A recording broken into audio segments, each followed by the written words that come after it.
지금부터 1월 첫째 주 주일 예배를 존귀하신 예수님 이름으로 시작하겠습니다. 왕이신 나의 하나님 함께 찬양하겠습니다. 왕이신 나의 하나님, 내가 주를 높이고 영원히 주의 이름을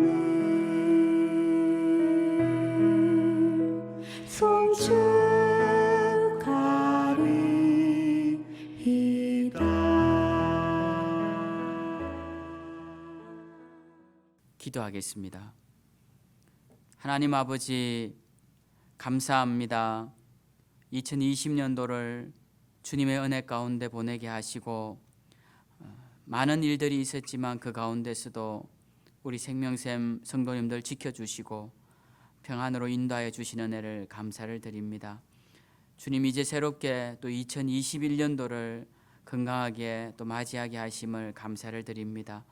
주님, 이 새로운 한 해 이제 또 첫 주에 주님 앞에 새로운 마음으로 예배를 드립니다. 주님, 이 시간 우리의 예배를 받아주시고 우리 각자의 자리에서 마음을 모아 뜻을 모아 정성을 모아 드리는 이 예배 가운데 하나님 함께하여 주시고 우리의 예배가 진실한 예배가 되게 하셔서 하나님께 영광 돌리는 귀한 시간이 되게 하여 주시옵소서. 새해를 시작하며 첫 다짐하는 우리의 예배가 주님께 기쁨으로 드리는 예배가 되기를 간절히 소원하며 살아계신 예수님 이름으로 기도하옵나이다. 아멘. 이 시간 찬송 70장 피난처에 있으니 함께 찬양하도록 하겠습니다.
우리 이 시간 함께 합심으로 기도하는 시간 갖도록 하겠습니다.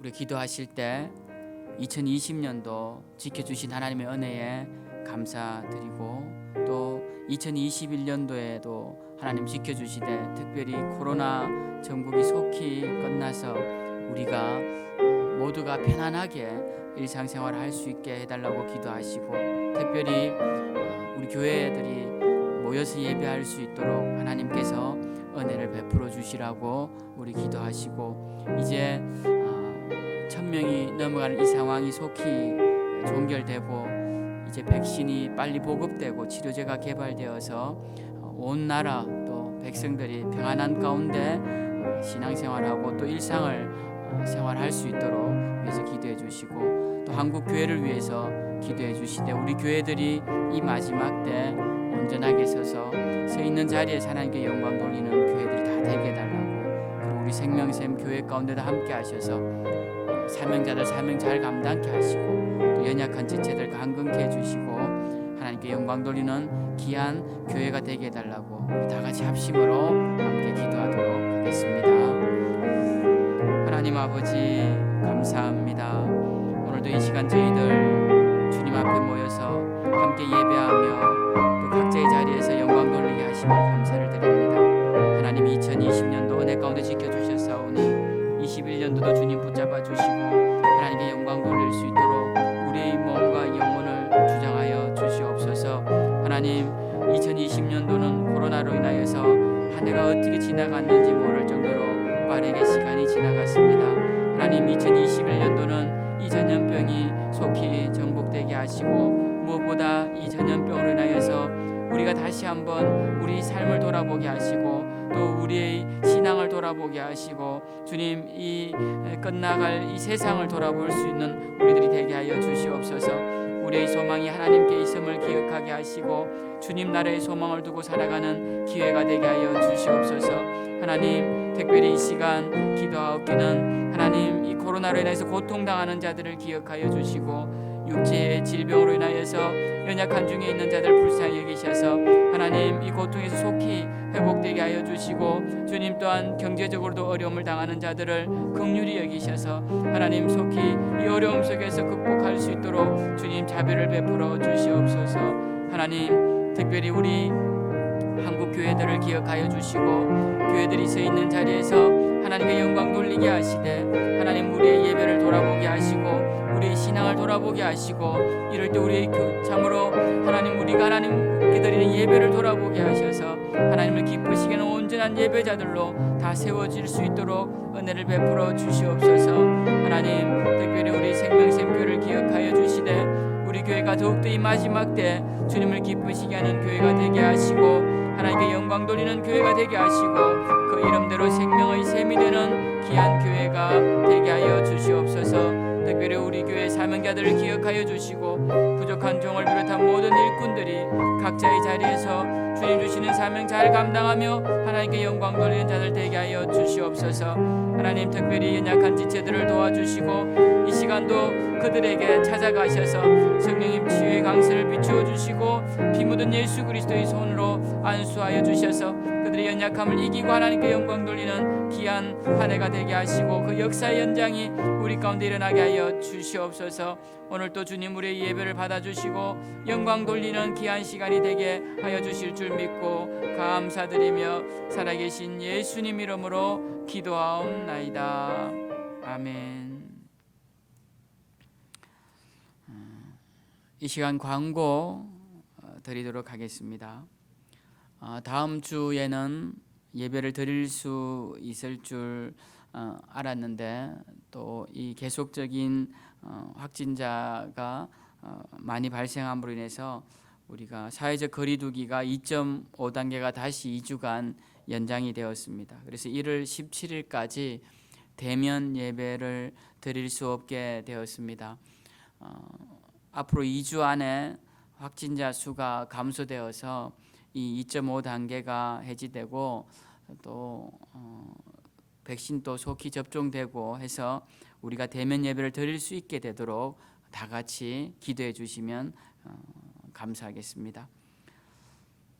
우리 각부 부장님과 전도 회장님들은 작년 그대로 유임합니다. 그래서 우리가 작년에 한 해가 정말 우리가 2월 달부터 예배를 못 드리다가 또 중간에 드리다가 못 드리다가 함으로써 또 식사도 계속 못 하고 모임도 오후에 못 하고 해서 우리가 각 전도의 활동이나 또는 부서 활동이 제대로 이루어지지 못했습니다. 그래서 올해는 각부 부장님과 전도회장님을 작년 그대로 유임을 하고 다시 한번 우리 교회의 또 온전한 성장을 위해서 헌신해 주시기를 다시 한번 부탁을 드립니다. 또 하나 강구를 드릴 것은 우리가 코로나로 인해서 바깥 일상생활을 거의 못하고 있는 상황인데요. 집안에 계시는 경우가 많은데 이런 기회에 성경을 좀 더 읽을 수 있는 기회로 삼자라는 생각이 들어서 2021년도 올해는 성경을 이제 2021년 12월 말까지 일독을 하신 분들에게는 그 다음 해에 연초에 이제 기념품이나 또는 상품이나 아니면은 선물이나 아니면 상금이나 이런 걸 좀 준비해서 그럼 그때 가서 이제 또 정하겠지만 성경 일독을 하신 분들에게 그런 상을 드리는 시간을 갖고자 합니다. 그리고 또 하나는 성경을 필사하시는 분들에게도 드리려고 하는데요. 이 필사는 상당히 어렵죠. 창세기부터 요한계시록까지 이게 다 쓴다는 것은 굉장히 어려운 일입니다. 저도 한 번도 안 해본 일인데요. 그래서 이 필사는 가족별로 성경을 기록을 한다거나 아니면 나 혼자서 힘드니까 몇 사람이서 같이 함께 성경을 필사를 하겠다. 이렇게 해서 성경을 필사하시면 그 가족별이나 아니면 그 팀별로 또 성경을 필사한 분들에게 선물을 드리도록 하겠습니다. 그러니까 그 팀이나 가족들에게 한 명 한 명에게 드리는 게 아니고 성경을 필사한 팀 한 팀에게 그냥 하나의 상금이라든지 상품 그때 봐서 이제 기념품이라든지 이런 것들을 드릴 테니까요. 기념품이면 작은 기념품이면 다 드릴 수 있겠지만 상금이면 팀별로 드리는 거니까 이제 많이 함께 하면 그만큼 돌아가는 게 각자에게 돌아가는 게 적겠죠.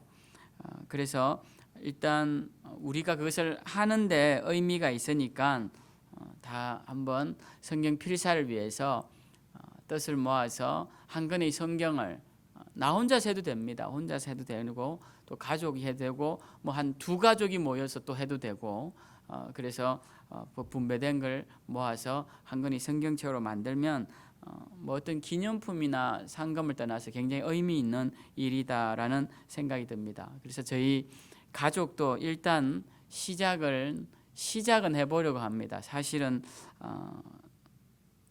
마음에는 자신은 없는데 올 한 해 그걸 다 쓸 자신은 없는데 또 우리 애 한 명 군대에 가 있고 이래서 그 자신은 없지만 그래도 한번 성도님들과 함께 시작은 해볼까 합니다. 그러니까 여러분들도 한번 시작하셔서 이제 그 책을 이제 성경을 필사를 하시고 또 여러 가정이 이렇게 필사를 같이 하시면 나중에 그 필사된 책을 누가 갖는지 아니면 각자 쓴 것은 각자가 갖는지에 대한 그런 것들을 잘 정해서 그렇게 성경 필사를 하시면 좋을 것 같습니다. 그래서 2021년도는 성경 한 권 쓰기 또 성경 한 번 읽기에 대해서 라는 여기에 대해서 한번 도전해 보시고 그런 또 성과물을 내는 그런 시간이 되셨으면 좋겠습니다.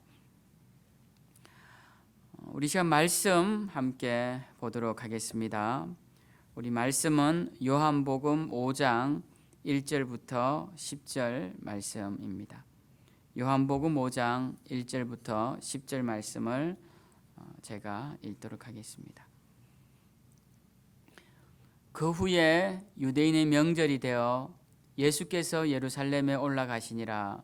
예루살렘에 있는 양문 곁에 히브리 말로 베데스다라 하는 못이 있는데 거기 행각 5이 있고 그 안에 많은 병자, 맹인, 다리 저는 사람, 혈기 마른 사람들이 누워 물의 움직임을 기다리니 이는 천사가 가끔 못에 내려와 물을 움직이게 하는데 움직인 후에 먼저 들어가는 자는 어떤 병에 걸렸든지 낫게 되밀어라.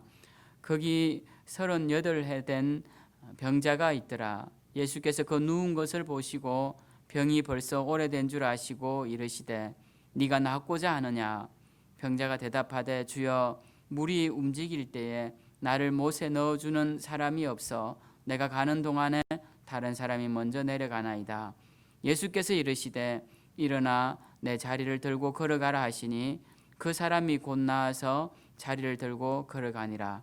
이날은 안식일이니 유대인들이 병 나은 사람에게 이르되 안식일인데 네가 자리를 들고 가는 것이 옳지 아니하니라.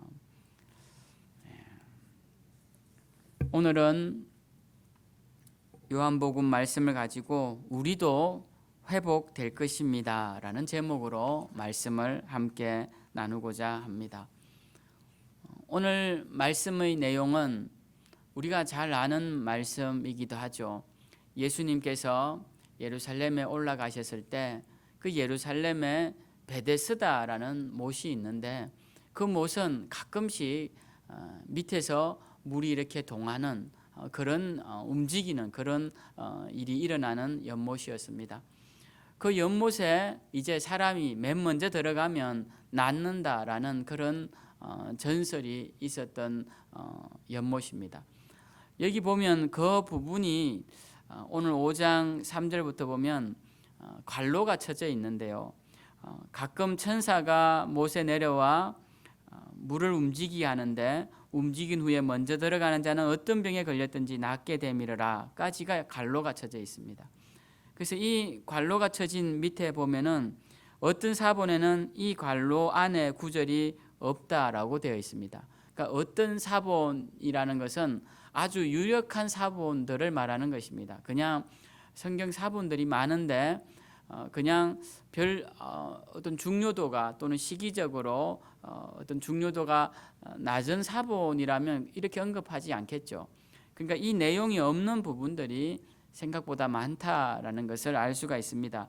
그러니까 이것이 사실인지 아니면 이것이 전설인지에 대해서는 사실 저도 모르고 어떤 신학적 칼라를 갖고 있느냐에 따라서 이건 그냥 그 당시 전해지는 전설이다라고 보는 사람들이 있고 그걸 그냥 그대로 옮겨놓은 것이다라고 보는 사람이 있고 또 어떤 사람은 그 당시에 실제로 그런 일이 일어났을 것이다라고 보는 사람도 있습니다. 뭐 대부분은 전설로 보지만 저는 꼭 전설로 보기 어려운 점도 있다라는 생각을 하는 것이 물을 움직이는 천사가 가끔씩 내려온다라고 되어 있죠. 이 성경에서 천사에 대한 이야기가 그렇게 많이 안 나오는데요. 그 중에서 많이 나오는 한 부분이 요한계시록입니다. 근데 요한계시록에 보면 불을 주관하는 천사가 나옵니다. 불을 주관하는 천사. 그리고 물을 주관하는 천사가 나오고요. 그리고 사방에 바람을 잡고 있는 천사가 나옵니다. 그러니까 이런 것을 보았을 때 하나님께서 가끔씩 물을 주관하는 천사를 통해 물을 움직임으로써 낫게 되는 그런 치유의 역사를 일으켰을 수도 있다라고 볼 수도 있는 것이죠. 제가 이런 말씀을 드리는 것은 무조건 없다라고 보기에도 어렵다라는 것입니다. 어쨌든 그것은 논외의 이야기로 하고 성경에는 그것이 기록이 되어 있어요. 그래서 그 당시 많은 사람들이 실제로 그 못 주변에 이제 물이 움직이기만을 기다리고 있는 사람들이 대기하고 있었다라는 것입니다. 근데 이제 그날 예수님이 그 베데스다에 갔을 때도 수많은 병자들이 거기에 있습니다. 그런데 예수님이 딱 한 명에게 가시죠. 그 한 명은 38년 된 병을 앓고 있는 움직이지 못하는 한 사람에게 가십니다. 그리고는 그에게 물으십니다. 네가 낫고자 하느냐라고 물으세요. 그러자 이 병자가 이렇게 대답합니다. 주여. 여기서 주여라는 것은 예수님을 알아보고 대답한 우리가 말하는 주님이 아니라 그냥 높은 호칭이다 이렇게 보시면 됩니다. 주여, 물이 움직일 때에 나를 못에 넣어주는 사람이 없어 내가 가는 동안에 다른 사람이 먼저 내려갑니다. 그러니까 이 38년 된 병자는 예수님이 네가 낫고자 하느냐라는 이 질문을 너는 왜 못 낫고 이렇게 오랫동안 여기에 누워 있느냐라는 질문으로 해석을 한 것이죠. 너는 왜 이렇게 당신은 왜 이렇게 오랫동안 여기 못 주변에 있습니까? 라는 질문으로 들었다라는 것입니다. 예수님은 그런 질문이 아니셨죠. 네가 낫고자 하느냐라고 물으셨는데 이 병자는 그 질문을 다르게 해석을 합니다. 그래서 내가 낫지 못한 이유를 설명합니다. 그 이유가 무엇이냐면 못에 물이 움직일 때 내가 그 못에 들어가야 하는데 거기 가기 전에 이미 다른 병자들이 들어가서 제가 못 낫습니다라고 대답을 했다라는 것이죠. 그러자 예수님께서 두말하지 않으시고 일어나 네 자리를 들고 걸어가라라고 말씀을 하십니다.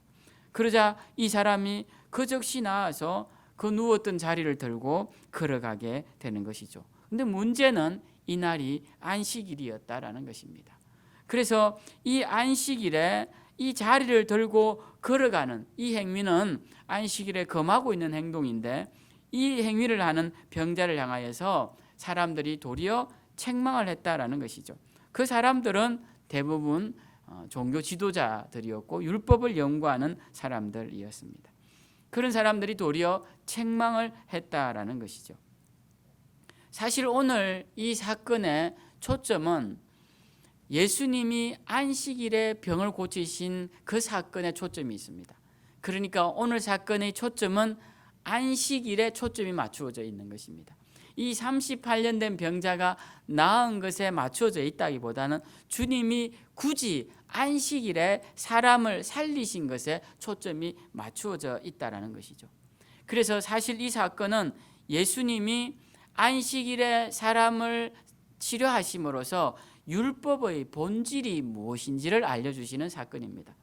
그 당시 유대인들은 사람을 위해 주신 하나님의 율법을 하나의 굴레로 생각하고 그것을 통하여 도리어 사람들을 올가매게 됩니다.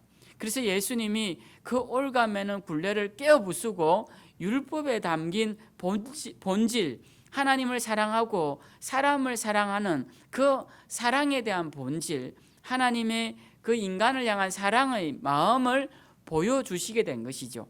그걸 보여주시기 위해 이 사건을 행하신 것입니다.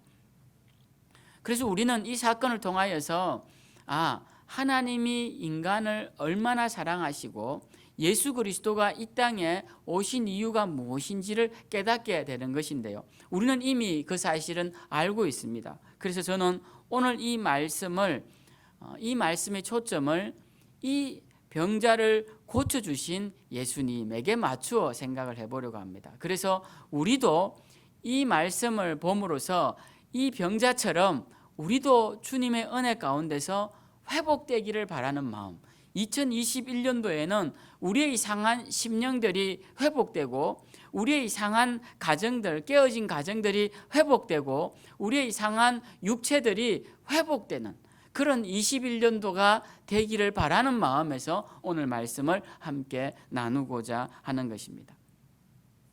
저는 이 말씀을 나누면서 우리가 먼저 기억해야 할 한 가지 사실이 있다라고 생각을 하는데요. 그것을 말씀을 드리고 싶은데 그것은 우리가 신앙생활하면서 항상 두 가지 측면을 생각해야 한다라는 것입니다. 두 가지 측면. 이 두 가지 측면을 잘 생각하는 사람이 신앙을 균형 있게 하고 극단적인 신앙에 빠지지 않게 되는 그런 균형 잡힌 신앙, 하나님이 기뻐하시는 신앙생활을 할 수 있다라는 것입니다. 그 두 가지 측면은 무엇이냐면 우리가 할 수 없는 영역과 우리가 할 수 있는 영역이 있다는 이 두 가지 영역에 대한 생각을 해야 한다라는 것입니다. 어떤 신앙관을 가진 사람들은 하나님 앞에서 우리가 할 수 있는 것이 아무것도 없다라고 생각하는 사람들이 있습니다. 모든 것이 하나님의 섭리 가운데 있고 하나님의 뜻 가운데 있고 물론 맞는 말씀이죠. 그렇기 때문에 우리는 아무것도 할 수 있는 것이 없고 할 것도 없다라고 생각합니다. 그냥 하나님이 다 알아서 해주실 것이다라고 생각을 하는 사람들이 있습니다. 그런데 저는 신앙에는 두 가지 영역이 있다고 생각해요. 우리가 할 수 없는 영역, 지금 말씀드린 그런 우리가 할 수 없는 영역이 있는 반면에 또 한면은 우리가 할 수 있는 영역도 있다라는 것입니다. 우리가 할 수 있는 영역, 이걸 더 정확히 표현하면 우리가 해야 하는 영역도 있다라는 것입니다. 우리가 할 수 없다고 가만히 있을 것이 아니라 우리가 할 수 없는 부분도 있지만 또 우리가 해야 하는 부분도 있다라는 이 두 가지 영역에 대해서 우리가 인식하고 신앙생활을 해야 한다라는 것입니다. 마태복음 7장 22절에서 23절에 보면 예수님께서 마지막 때에 예수님의 이름으로 많은 기적을 행한 사람들을 만날 때 이런 말씀을 하십니다. 그날에 많은 사람이 나더러 이르되 주여 주여 우리가 주의 이름으로 선지자 노릇하며 주의 이름으로 귀신을 쫓아내며 주의 이름으로 많은 권능을 행하였습니다 라고 할 터이다. 그때 내가 그들에게 밝히 말하되 내가 너희를 도무지 알지 못하니 불법을 행하는 자들아 내게서 떠나가라 하리라 라고 주님이 말씀을 하십니다. 나더러 주여 주여 하는 자마다 주님께서 다 안다라고 하시는 것이 아니에요. 그날에 많은 사람들은 주님의 이름으로 많은 기적을 행합니다. 우리가 기적만 행하면 저 사람 대단한 주의 종이다라고 생각하는데 또 대단한 주의 사람이다라고 생각하는데 그날에 예수님은 주의 이름으로 귀신을 쫓아낸 자, 주의 이름으로 권능을 행한 자, 주의 이름으로 선지자 노릇까지 한 자들도 알지 못한다라고 말하실 수도 있다라는 겁니다. 그 말씀은 어떤 것이 전제되어 있느냐? 바로 그 전에 주님이 이렇게 말씀하시죠. 나더러 주여 주여 하는 자마다 다 천국에 들어갈 것이 아니요 다만 하늘에 계신 내 아버지의 뜻대로 행하는 자라야 들어가리라. 그러니까 이 말씀은 무슨 말씀입니까? 그냥 하나님 주여 주여 하고 끝나는 자들이 다 그걸로 끝난 것이 아니라 내 아버지의 뜻대로 행할 때 그 행하는 것은 누가 행하는 겁니까? 자신이 행하는 것이고 누구의 의지로 행하는 겁니까? 자신의 의지로 행하는 것입니다. 그것을 행하는 자에게 주님은 내가 안다라고 말씀을 하시겠다라는 것입니다. 그러니까 신앙의 영역에는 할 수 없는 영역이 있는 반면에 할 수 있는 영역도 있다라는 것입니다. 할 수 없는 영역도 있죠. 오늘 이 본문에 보면 38년 된 병자에게 예수님이 찾아오십니다. 근데 이 병자에게 찾아오실 때 예수님의 기준이 무엇인지 우리는 알 수 없어요. 어떤 기준인지 모릅니다.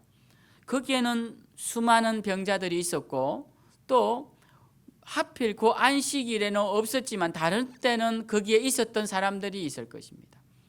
근데 예수님은 안식일날 그리고 그 수많은 병자 중에서 38년이나 병을 앓은 그 사람에게 가셨다라는 것입니다. 거기에는 무슨 어떤 설명할 수 있는 게 없습니다. 그 38년 된 병자가 예수님을 사모해서 예수님을 부른 것도 아니고 또 그가 탁월한 신앙인이라는 것도 안 나오고 도덕적으로 흠이 없다라는 것도 안 나오고 사람들에게 존경을 받았다는 말도 안 나옵니다. 무슨 특별한 이유가 없다라는 것이죠. 예수님이 이 사람에게 온 것은 정말 그 사람 입장에서는 오직 은혜로밖에 설명이 안 된다라는 것입니다. 이것은 인간이 할 수 없는 영역입니다. 왜 예수님이 하필 그 사람에게 찾아갔느냐라고 물을 때 우리는 그것은 알 수가 없는 것이죠. 여러분, 우리가 신앙생활을 하면서 믿음을 가지게 된 것, 예수님을 믿게 된 것, 이것도 가만히 생각해 보면 우리가 할 수 없는 영역입니다. 은혜의 영역이에요. 제가 예수님을 믿고 침례교 신학교를 가서 침례교 목사가 된 거 생각해 보면 이것은 제 의지로 되었다기보다 은혜로 된 것이죠. 좀 구체적으로 들어가면 제가 장로교 목사가 됐을 수도 있고 감리교 목사가 됐을 수도 있고 제가 또 나아가서 성녀가 됐을 수도 있겠죠. 근데 제가 이렇게 침례교단의 목회자가 된 것은 하나님의 은혜인 것이, 만약 그 당시에 울릉도에 이름 없는 그 침례교 전도인이 그 돌을 구하러 갔을 때 그 사람이 그 무동력 선을 타고 울릉도에 들어오지 않았다면 우리 울릉도에는 침례교회가 들어오지 않았을 것이고 또 교회가 시작되지 않았을 것이고 훨씬 뒤에 신앙이 들어오게 되었을 것입니다. 우리 침례교는 원산을 중심으로 해서 시작이 되었는데요. 이 원산을 중심으로 해서 동해안 지방으로 이제 침례교가 동해안 선을 타고 이제 포항 쪽으로 울산까지 내려가고요. 또 그 동해안을 따라서 이제 원산 위로 해서 간도까지 쭉 올라가게 되는 것이죠. 그러다 보니까 마침 울릉도가 그 동해안에 복음을 전하는 전도인을 만나게 되고 울릉도 사람들이 그렇게 해서 이제 저도 그 한 사람이 되어서 침례 교인이 되고 침례교 목사가 된 것이죠. 여기까지 오는 과정 가운데 제가 뭘 의도한 게 있습니까? 여기까지는 전부 하나님의 은혜였다라는 것입니다. 제가 예를 들어서 그렇지만 여러분도 마찬가지일 겁니다. 여러분이 예수님을 믿게 된 것, 여러분이 예수님의 이름을 듣게 된 것, 이건 전적인 하나님의 은혜인 것이죠. 우리가 모르는 예수님의 이름을 찾아 다녀서 예수님을 알게 된 것이 아니라는 것입니다. 이것은 은혜의 영역 안에 있다라는 것입니다. 그러면 우리가 할 수 없는 이 은혜의 영역, 할 수 없기 때문에 은혜죠. 할 수 있으면 은혜가 아닙니다. 할 수 없기 때문에 은혜인데요. 이 은혜의 영역에서 우리가 할 수 있는 것은 감사밖에 없죠. 그래서 은혜를 깨달은 사람들은 감사를 하게 됩니다. 은혜를 깨달은 사람은 감사밖에 할 게 없는 것이죠. 그런데 또 하나 의지의 영역도 있다라는 것입니다. 성경은 은혜의 영역만 말하는 것이 아니라 의지의 영역도 굉장히 많이 말씀하고 계십니다. 주님은 제자들에게 깨어 기도하라라는 말씀을 많이 하셨어요. 깨어 기도하라. 그리고 제자들뿐만 아니라 일반인들에게도 기도하라는 말씀을 많이 하셨습니다. 그것은 의지의 영역이죠. 기도하라는 것은 의지의 영역입니다. 기도하라고 했을 때 기도를 하고 안 하고는 자기의 의지에 달린 것입니다. 그렇기 때문에 이것은 의지의 영역이죠. 바울 사도는 전신갑주를 입고 마귀와 싸워라라고 말합니다. 그것은 의지의 영역이죠. 우리가 마귀와 싸우기 위해서 전신갑주를 입는 것은 우리의 의지인 것입니다. 오늘 38년 된 병자에게 놀라운 일이 일어나죠. 이 놀라운 일이 일어난 데 있어서 가장 중요한 것은 은혜의 영역입니다. 예수님이 찾아오신 것이에요. 이 부분에 대해서 우리가 할 수 있는 일이 없습니다. 그러나 이제 이 병자가 낫는 것을 보면서 우리도 낫기는 나아야 하는데 그럼 우리가 할 수 있는 부분은 어떤 것이냐라는 것을 한번 찾아보자라는 것입니다. 우리가 할 수 있는 부분. 그래서 오늘 세 가지 우리가 할 수 있는 부분이 무엇인가? 우리가 오늘 이 38년 된 병자가 낫는 걸 보면서 우리의 삶에 바꾸어 나가야 할 것이 무엇인가를 우리가 오늘 이 새해 첫 주 예배를 통하여서 한번 묵상해 보고자 합니다. 먼저는 환경을 바라보지 말아야 합니다. 환경을 바라보지 말아야 돼요. 환경을 바라보면 우린 굉장히 의기소침해집니다. 우리는 항상 주변에 우리보다 나은 사람들이 있습니다. 항상 우리보다 나은 사람들이 있죠. 초등학교 때 공부를 잘해서 중학교를 이제 올라가 보면 저희는 어릴 때 이제 초등학교가 반이 한 반밖에 없었습니다. 그래서 초등학교 한 반밖에 없으니까 거기서 이제 좀 공부를 열심히 하면 금방 눈에 드러나죠. 근데 이제 중학교를 올라가 봤더니 반이 3개가 있는 거예요. 3개가 있으니까 이제 거기서는 더 열심히 공부를 해야 하는 것이죠. 그러다가 이제 고등학교를 갔더니 반이 한 학년에 한 반이 12개가 있는 겁니다. 12개 반이 있는 거예요. 거기서는 공부를 더 열심히 해야 되는 것이죠. 그리고 거기는 더 뛰어난 친구들이 많은 것이죠. 우리가 항상 어느 곳에 가도 우리보다 뛰어난 사람들은 있기 마련입니다. 내가 뛰어나서 그 위에 그룹에 들어가면 거기에 가면 또 뛰어난 사람들이 모이는 그룹이 또 있는 것을 보게 되죠. 환경을 바라보면 끝도 없습니다. 우리가 좀 부자인 줄 알고 좀 더 넓은 세상에 와보면 더 부자가 많습니다. 나는 부자도 아니에요. 그러다가 더 넓은 세상에 가면 더 큰 부자들이 많죠. 그렇게 쫓아가다 보면 우리는 이 세상에서 계속 우리 열등감을 가지고 살아갈 수밖에 없다라는 것입니다. 우리는 오늘 이 38년 된 병자의 모습을 보면서 왜 환경을 바라보지 말아야 하냐면요, 이 38년 된 병자가 환경을 바라보았기 때문에 그렇습니다. 예수님이 네가 낫고자 하느냐라는 이 질문 속에 예, 저는 낫기를 원합니다 라고 하면 될 말을 이 병자는 뭐라고 말을 하냐면 7절에 보면 물이 움직일 때 제가 그곳에 가는 동안에 다른 사람이 먼저 내려갑니다 라고 말을 합니다. 그러니까 이 38년 된 병자의 눈에는 다른 병자들만 보이는 거예요. 이 다른 병자들은 모두 이 38년 된 병자의 경쟁자들입니다.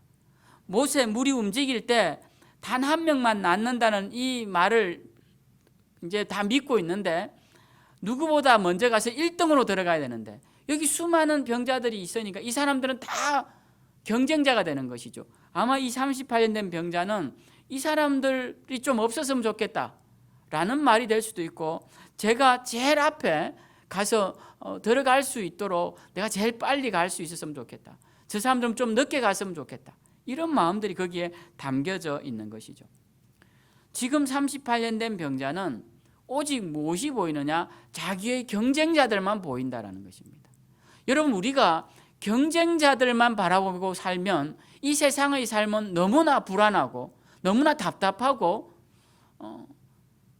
너무나 힘든 신앙생활과 삶이 되고 만다라는 것입니다.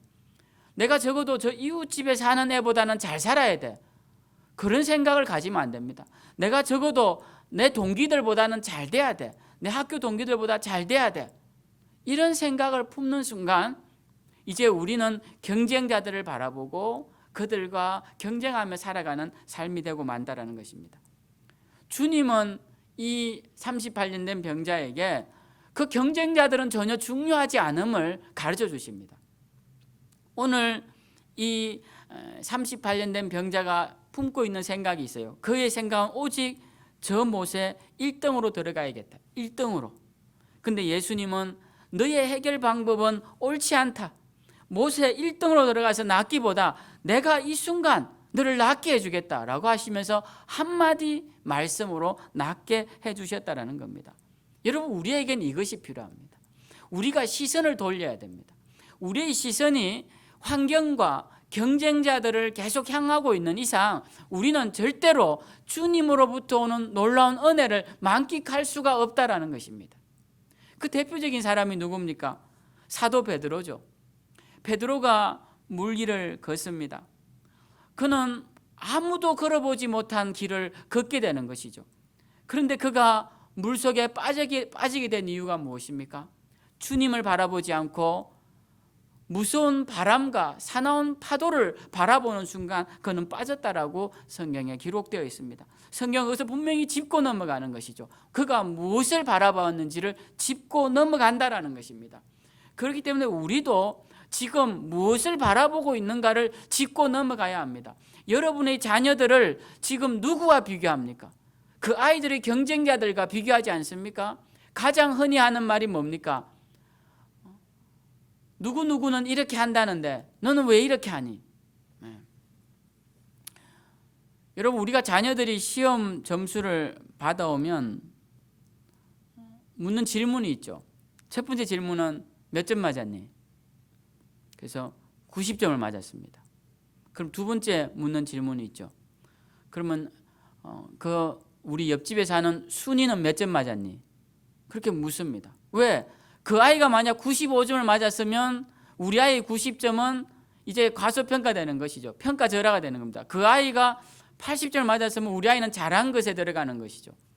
자, 이것이 바로 아이를 경쟁자를 바라보며 살게끔 만드는 부모의 잘못된 교육 방식이라는 것입니다. 자기도 경쟁자를 바라보며 살았고 이 아이도 경쟁자를 바라보며 살게끔 한다라는 것이죠. 그것은 이제 신앙인의 모습은 아니다라는 것입니다. 사울 왕이 범죄를 하죠. 사울 왕은 여러분 요즘으로 치면 굉장히 훌륭한 사람입니다. 일단 신체 외모가 굉장히 멋있는 사람이에요. 성경에도 그렇게 기록되어 있고요. 멋있다고. 키도 크고 잘생기고 멋있는 사람이었습니다. 그런데 이 사울이 그런데다가 성격도 굉장히 좋았어요. 그래서 굉장히 겸손했습니다. 이 사람이 잘생기고 능력도 많은데 겸손하기까지 해요. 그러면 뭐 훌륭하죠. 그런 이 사울이 이제 왕이 되고 첫 번째 저지른 실수가 나옵니다. 이 실수가 곧 범죄로 이어지는데 그것이 바로 블레셋 군대와 싸울 때 사무엘이 와서 제사를 드려주기로 했는데 일주일이 지나도 사무엘이 오지가 않는 거예요. 근데 블레셋 군대는 엄청나게 많습니다. 수많은 군대들, 지난번 설교할 때 말씀드렸죠. 그들의 군대가 어마어마하게 많고 병거도 어마어마하게 많고 수를 헤아릴 수 없을 정도로 많은 군대들이 있어요. 그러니까 사울이 두려웠던 겁니다. 그래서 자기가 제사를 드려버려요. 왜? 이스라엘 백성들은 자꾸 흩어지려고 하고 있고. 자, 이렇게 함으로써 사무엘이 왔을 때 사울이 엄청난 책망을 듣게 됩니다. 그리고 하나님 앞에서도 책망을 듣게 돼요. 여러분, 사울이 왜 이런 죄를 저지르게 됐을까요? 왜 자기가 하지 말아야 할 일을 하게 되었을까요? 그것은 하나님을 바라보지 않고 블레셋 군대를 바라보았기 때문에 그렇다라는 겁니다.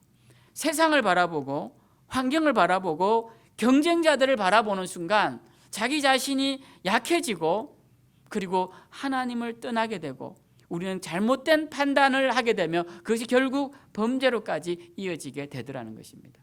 여러분, 우리가 회복되기 위해서 뭘 해야 합니까? 오늘 이 38년 된 병자처럼 그들의 경쟁자를 바라보면 안 됩니다. 우리의 경쟁자를 바라보면 안 됩니다. 우리는 하나님을 바라볼 줄 아는 자들이 되어야 되겠죠. 두 번째로 우리는 회복되기 위해서는 나를 바라볼 줄 알아야 합니다. 나를 바라본다는 것은 내가 누구인지를 정확하게 알아야 한다는 거죠. 내가 어떤 존재인지, 내가 어떤 상태인지를 알아야 한다는 것입니다.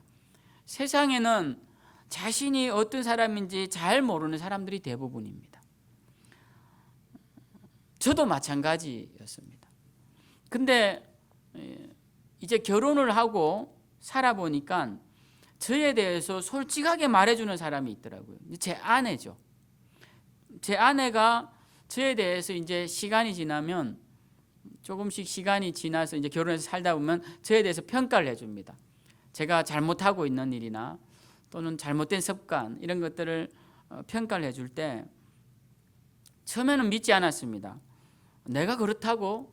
천만에 난 그런 의도로 그렇게 말하는 거 아니야. 난 그렇지 않아. 라고 처음에는 굉장히 거부감을 가지고 이야기를 했습니다. 그런데 시간이 지나고 이렇게 보니까 그것이 제 모습이었던 것이죠. 제가 이 말씀을 드리는 것은 많은 사람들이 자기의 모습을 잘 모른다라는 것입니다. 타인의 모습은 잘 알고 지적해 주는데 자기의 모습은 잘 모른다라는 것이에요. 우리는 자기 자신이 어떤 존재인지 내가 어떤 상태인지를 잘 알아야 한다라는 것입니다. 자기 존재와 자기 상태를 잘 아는 한 사람이 성경에 나오는데요. 그것은 바로 예수님 십자가에 달려 돌아가실 때 그 옆에 함께 십자가에 달려 죽어가는 행악자였습니다. 누가복음 23장에 보면 예수님의 십자가 양편에 범죄자 둘이 십자가에 함께 매달리게 됩니다. 그런데 한 범죄자는 성경에 행악자라고 분명히 나오죠. 그러니까 이들은 범죄자였던 겁니다. 이 행악자는 예수님을 향해서 이렇게 책망하죠. 네가 그리스도냐? 네가 그리스도 맞으면 너도 구하고 나도 구해봐라 라고 이제 조롱을 합니다. 근데 한쪽 편에 있는 다른 쪽 편에 있는 이 범죄자는 뭐라고 말하냐면 이 조롱하는 범죄자를 향해 꾸짖으면서 네가 동일한 정죄를 받고도 그러니까 네가 죄값을 지금 치르고 있으면서도 아직 정신을 못 차리고 하나님을 두려워하지 않느냐라고 말을 하는 거예요. 대단한 것이죠. 지금 이 십자가에서 못이 박혀 고통스러운 상황에서도 그렇게 말을 하는 겁니다. 그러면서 이렇게 자기 자신에 대해서 이야기를 해요. 우리는 그 강도, 그 행악자 둘을 말하는 거예요. 우리는 우리가 행한 일에 상당한 보응을 받는 것이니, 즉 당연한 보응을 받는 것이니 이에 당연한 것이지만 이 사람이 행한 것은 옳지 않은 것이 없느니라. 그러니까 이분이 행한 것은 옳지 않은 일이 없지만 너와 내가 저지른 죄는 당연히 이런 벌을 받아야 하는 죄가 아니냐라고 말을 하는 것입니다. 여러분, 이 범죄자를 보십시오. 자기 자신이 어떤 존재인지 안다는 겁니다. 자기는 범죄자라는 것과 이 십자가형을 받아야 마땅한 자라는 것을 안다라는 것입니다. 자기 자신이 어떤 존재인지 알 때 그때 예수님을 올바로 볼 수 있게 되는 것이죠. 이 다른 편에 있던 조롱하는 자는 자신이 어떤 존재인지 모르기 때문에 예수님이 누구인지를 올바로 판단할 수 없었습니다. 그런데 자신이 누구인지를 아는 사람이 예수님을 올바로 판단하기를 뭐라고 말하느냐 하면 이분은 행한 것이 옳지 않은 것이 없느니라 라고 한 뒤에 이렇게 부탁을 합니다. 예수님, 당신의 나라에 임하실 때 나를 기억하소서. 그러자 예수님이 그 자리에서 말씀하십니다. 네가 오늘 나와 함께 낙원에 있으리라. 이게 얼마나 큰 축복입니까? 얼마나 놀라운 축복입니까? 여러분, 이 축복을 왜 이 사람이 받았을 거라 생각합니까? 이 사람은 자기가 어떤 존재인지를 알았다는 것입니다. 그렇기 때문에 예수님께 매달릴 수 있었던 것이죠. 오늘날 우리가 세상 가운데서 예수 그리스도의 이름을 경홀히 여기는 자들은 자기가 어떤 존재인지를 모르기 때문에 그렇습니다. 자기는 스스로 의로운 자라고 생각합니다. 나는 부끄러울 것이 없는 사람이야 라고 생각하는 자라는 것이죠. 자기 자신을 잘 모르는 것입니다. 자기 자신을 잘 모르는 비운의 사람 한 명이 성경에 나오는데요. 뭐 여러 사람 나오지만 그중에 제가 한 명의 예를 들고 싶은 사람은 역대상 13장에 나오는 우사라는 사람입니다. 우사. 이 사람은 예전에 이제 엘리 제사장 때 블레셋에게 뺏긴 그 언약궤가 기럇 여아림에 계속 방치되고 있었습니다. 근데 다윗이 이제 왕이 된 후에 이 법궤를 가지고 예루살렘으로 들어오고 싶은데 그 법궤를 통하여서 다윗의 왕권을 공고히 하고자 하는 그런 정치적 의도도 있었겠지만 또 다윗이 하나님을 향한 순전한 마음도 있었을 것입니다. 그래서 이 여러 가지 의미에서 이 법궤를 원래는 예루살렘으로 들어올 법궤가 아니에요. 다른 곳에 이제 이 성소가 있는데 그곳으로 가야 되는데 다윗이 이 법궤를 예루살렘으로 가지고 오고 싶었던 거예요. 그리고 거기다가 하나님이 성전을 멋지게 지어 드리고 싶었던 것입니다.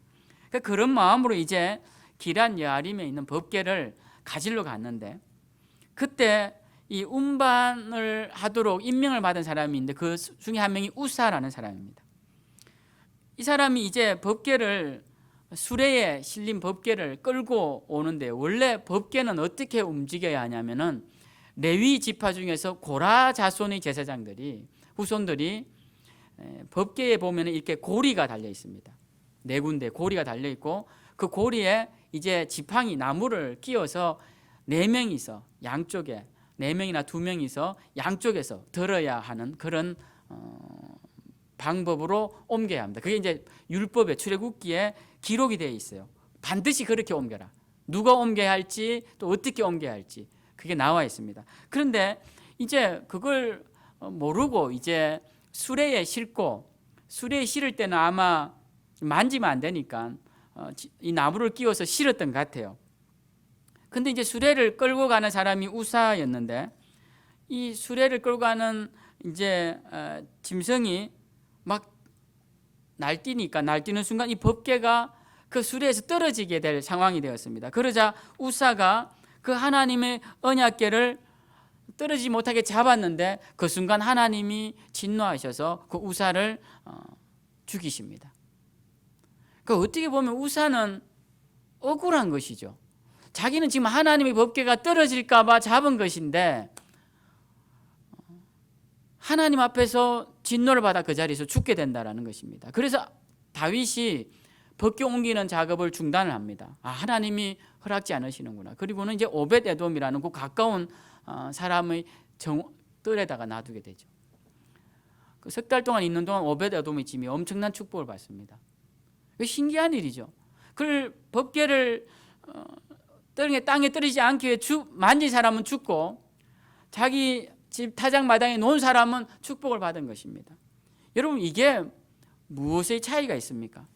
이 우사는 자기가 법궤를 만져도 되는 사람인 줄 알았다라는 것입니다. 자기가 어떤 사람인지 몰랐다는 것이에요. 자기는 법궤를 만지면 안 되는 사람이라는 것을 몰랐던 것입니다. 자기 신분을 몰랐던 것이죠. 자기 신분을 아는 것이 참으로 중요합니다. 사람은 자신의 신분과 지위에 맞는 일을 해야 합니다. 자신의 신분과 지위에 맞는 일을 해야 하고, 그리고 자신의 신분과 지위에 맞지 않는, 하지 말아야 할 일은 하지 말아야 한다는 것입니다. 운전을 하려면 어떤 사람이 운전해야 합니까? 우리 교회에 있는 저 스타렉스를 운전하려면 반드시 1종 운전면허증이 있는 사람이 운전을 해야 합니다. 2종 운전면허증을 갖고 있는 사람이나 또는 운전면허증이 없는 사람은 운전을 할 수가 없는 것이죠. 마찬가지입니다. 자격이 있는 사람이 하는 것입니다. 자격이 없는 사람은 운전대에 올라가서 시동을 걸고 악셀을 밟으면 안 된다라는 것입니다. 자, 또 하나의 경우는 이런 운전면허증을 갖고 있더라도 술을 단 한 잔이라도 먹은 사람들은 운전을 하지 말아야 합니다. 어떤 야구 선수가 전날 술을 먹고 아침에 이제 괜찮겠지 하고 아이를 유치원에 태워주다가 음주 단속에 걸려서 야구 선수 생활을 은퇴하게 된 기사를 얼마 전에 보았습니다. 자기 자신이 지금 밤새 잤으니까 이젠 괜찮겠지라고 생각을 했던 것이죠. 자기의 상태를 알지 못했던 것입니다. 자기는 공인으로서 이러한 일에 조심해야 된다는 사실을 인지하지 못했던 것이죠. 그래서 그냥 별 대수롭지 않게 생각하고 했던 일이 그의 인생에 있어서 돌이킬 수 없는 그런 아픔으로 남게 된 것이죠. 그 선수는 얼마나 안타깝습니까? 선수 생활 잘하고 있다가. 여러분, 우리가 자신의 상태를 모르는 사람, 자신의 신분을 모르는 사람, 자신의 지위를 모르는 사람, 내가 어떤 일을 하고 어떤 일을 하지 말아야 하는지를 모르는 사람, 나의 죄의 상태, 나의 육의 상태, 영의 상태를 모르는 사람, 모른다면 그 사람은 주님을 온전히 바라볼 수 없게 된다는 것입니다. 여러분, 우리는 누굽니까? 로마서 16장 17절에 보면 사도 바울은 우리를 향하여서 분명하게 말합니다. 너희는 본래라고 되어 있죠. 너희는 본래 죄의 종이었다라고 말합니다. 우리는 원래 죄의 종이었습니다. 원래 이스라엘은 누구였습니까? 애굽의 종이었죠. 400년을 종으로 살았으면 종이지, 그들이 예전에 자유인이었다고 자유인이라고 말할 수 있습니까? 400년을 종으로 산 종들이었습니다. 그들은 종의 근성을 가지고 있는 종의 후손들이에요. 그들이 종이었음에 하나님께 사랑하셔서 자유인으로 만들어 주셨는데 그들은 원래부터 자유인인 줄 알았다는 겁니다. 여러분, 우리의 신분은 죄의 종이었습니다. 내가 죄의 종이었기 때문에 지금 나에게 주어진 것이 얼마나 큰 은혜인 줄 알게 되는 것이죠. 우리가 신분이 무엇인 줄 알 때 우리는 우리에게 찾아온 기회를 잡을 수가 있는 것입니다. 내가 지금 어떤 상태인 줄 알 때 나에게 던져진 생명의 줄을 잡을 수가 있는 것이죠. 내가 지금 물속에 가라앉아가는, 지금 허둥대고 있는, 수영 못하는, 죽어가는 자인데 그런 줄도 모르고 나에게 던져진 구원의 줄을, 구원의 나를 찾아오는 생명선을 그냥 못 본 척하고 방관하고 그냥 놓쳐버린다면 그에게는 생명은 없는 것입니다. 그래서 우리는 우리의 상태가 어떤지 알아야 됩니다. 오늘 이 누가복음에 나오는 행악자를 보십시오. 이 행악자는 자기의 신분과 자기의 위치와 자신의 상태가 어떤지 알았기 때문에 자기의 인생에 있어서 정말 절대절명의 유일한 기회를 놓치지 않았던 것입니다. 그가 낙원에 있을 수 있는 기회를 그 죽는 순간에 놓치지 않았기 때문에 이 한 명의 범죄자는 주님과 함께 천국에 갈 수 있는 그 영광스러운 특권을 누리게 됐다는 겁니다. 어떻게? 자기 자신을 알았기 때문에. 세 번째는 우리가 잘 아는 주제입니다. 환경을 바라보고 경쟁자를 바라보지 말고, 환경을 바라보거나 경쟁자를 바라보지 말고 내가 누군지 알았다면 이젠 우리가 궁극적으로 바라보아야 할 분이 있죠. 바로 주님을 바라보아야 한다라는 것입니다. 주님이 찾아오셨습니다. 이 38년 된 병자에게 주님이 찾아오셨어요. 그런데 이 병자는 주님이 누구신지 모릅니다. 자신에게 묻는 분이 지금 어떤 분인지 몰랐습니다. 그렇기에 이 가까이 오신 주님이 네가 낫고자 하느냐 할 때 주님 저 좀 낫게 해주십시오 라고 말하지 않았다는 것이죠. 눈먼 맹인들은 주님을 알았기에 저 멀리 주님이 가시는 소리만 듣고도 다윗의 자손이여 우리를 불쌍히 여기소서라고 소리 질렀는데, 이 38년 된 병자는 주님이 누군지, 지금 오신 분이 누군지 몰랐기 때문에 엉뚱한 대답을 했다라는 것입니다. 여러분, 지금 38년 된 병자와 우리는 다릅니다. 우리는 주님을 알 수 있습니다. 주님이 우리 곁에 오셨다는 것을 알 수 있습니다. 그래서 우리는 주님을 의지할 수 있다라는 것입니다. 주님이 우리 가까이 오셨기 때문에 우리는 주님을 의지할 수 있는 기회가 생긴 것입니다.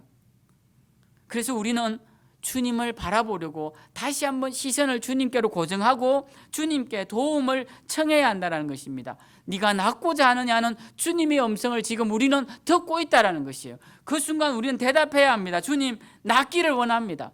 우리 가정이 회복되기를 원합니다. 나의 믿음이 회복되기를 원합니다. 내가 살기를 원합니다 라고 대답할 수 있어야 한다는 것입니다. 우리 자신을 쳐서 의의 무기로 드릴 줄 알아야 한다는 것입니다. 그것은 우리의 몫입니다. 주님께 더 매달리고 성령님의 능력을 더 사모하고 더 간절하게 나아갈 때 역사는 일어난다는 것이에요. 왜? 기회가 왔기 때문에.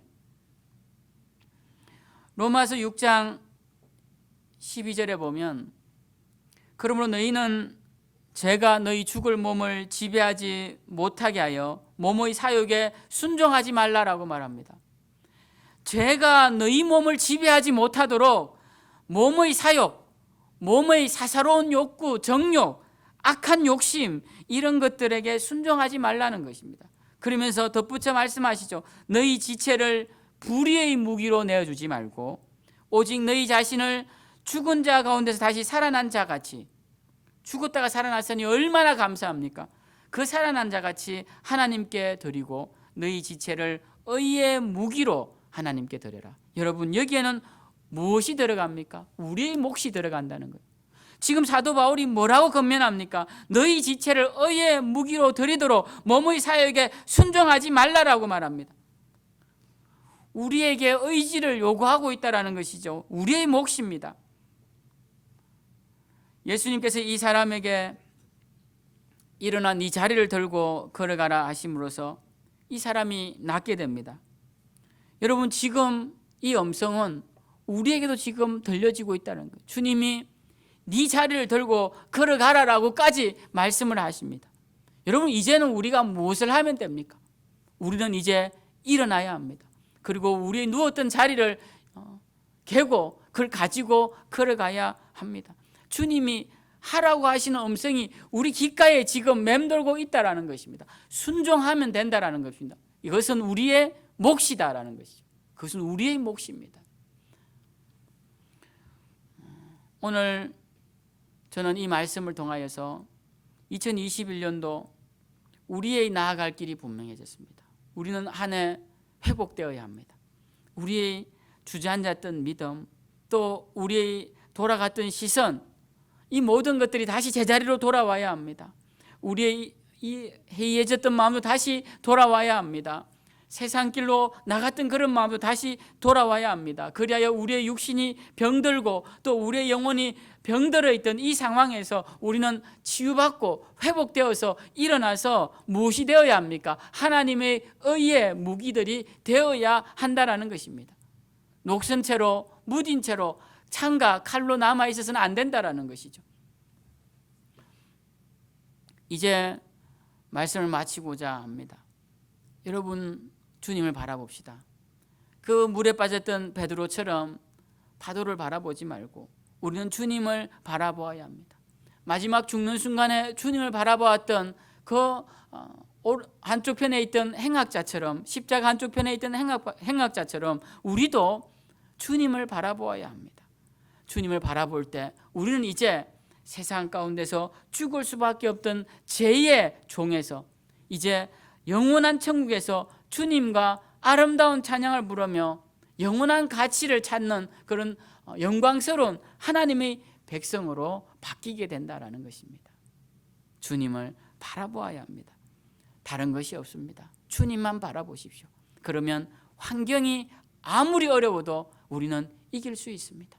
주님을 바라보면 아무리 내 경쟁자들이 강하고 주변에 많아도 괜찮습니다. 이 38년 된 병자처럼 우리에게 치유의 역사가, 회복의 역사가, 변화의 역사가 일어난다라는 것입니다. 우리도 회복될 수 있습니다. 여러분도 회복될 수 있습니다. 2021년도는 회복되는 한 해가 되어야 할 것입니다. 아무쪼록 주님 바라보시고 올 한 해 주님께 영광 돌리는 날카로운 날쌘 의의 병기들이 되셔서 하나님께 영광 돌리시고 우리에게도 큰 기쁨과 영광을 누리는 그런 귀한 한 해가 되시길 살아계신 예수 그리스도 이름으로 간절히 축원드립니다. 우리 함께 찬양하겠습니다. 우리 찬송가 380장 나의 생명 되신 주 함께 찬양하겠습니다.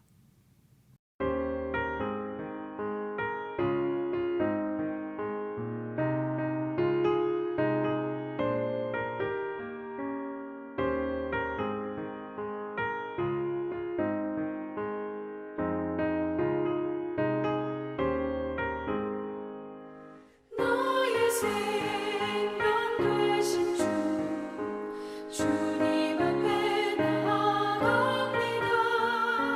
주의 흘린 보혈로 정케 하사 받아주소서.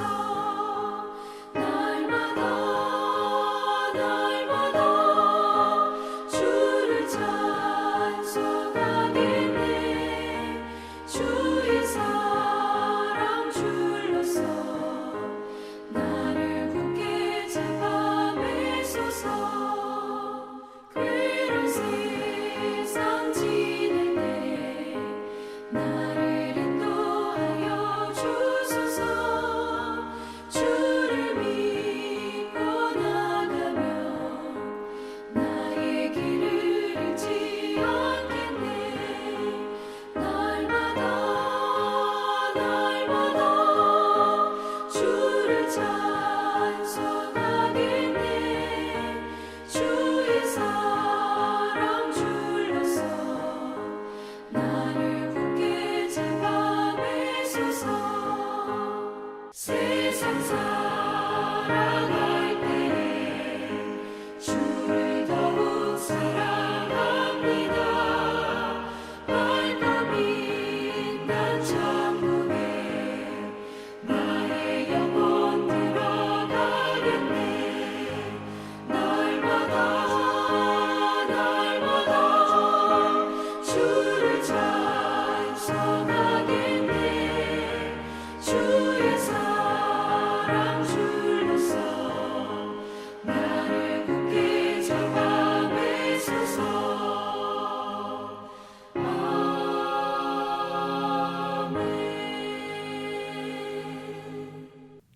기도하겠습니다.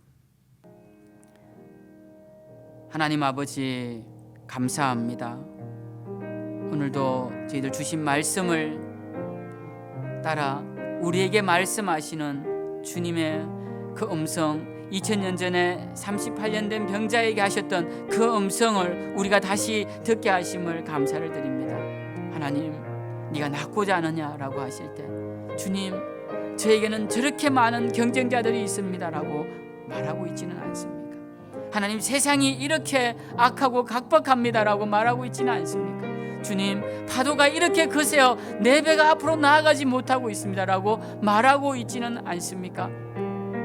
주님, 우리는 참으로 주님 십자가 한편에 섰던 그 행악자처럼 우리 자신이 어떤 존재인지를 바로 깨닫고 주님을 바로 볼 수 있는 우리 모두가 되게 하여 주시옵소서. 주님 바라보면 모든 것이 해결된다는 사실을 주님 우리가 깨닫게 하여 주시옵소서. 불뱀에 물려 죽어가던 자들이 천막문을 열고 그 노뱀을 바라보고 장대에 달린 노뱀을 바라보고 나았던 것을 볼 때 주님, 우리가 어떻게 해야 나을 수 있고 어떻게 해야 회복될 수 있고 주님, 어떻게 해야 치료될 수 있는지를 깨닫게 됩니다. 주님, 주님을 바라보게 하여 주시고 온전히 바라보게 하여 주시고 주님을 의지하게 하시며 주님 바라보며 주님 의지하며 나아갈 때 우리 삶에 놀라운 회복의 역사가 일어난다는 사실을 기억하고 주님, 2021년도 더욱더 주님께 충성하는 우리 생명샘교회 온 성도님들이 될 수 있도록 축복하여 주시옵소서.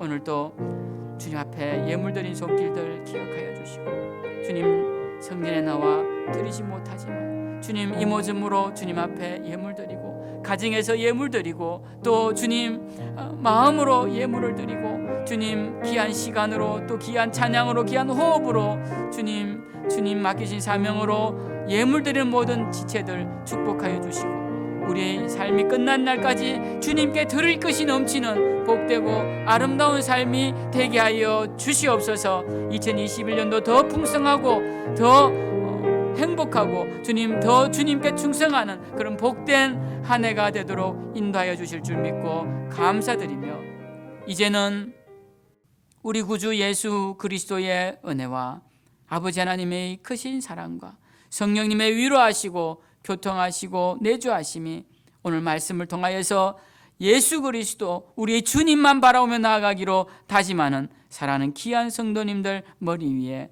그들의 가정 위에, 우리의 어린 생명들 위에 이제부터 영원토록 함께 하시기를 간절히 축원하옵나이다. 아멘.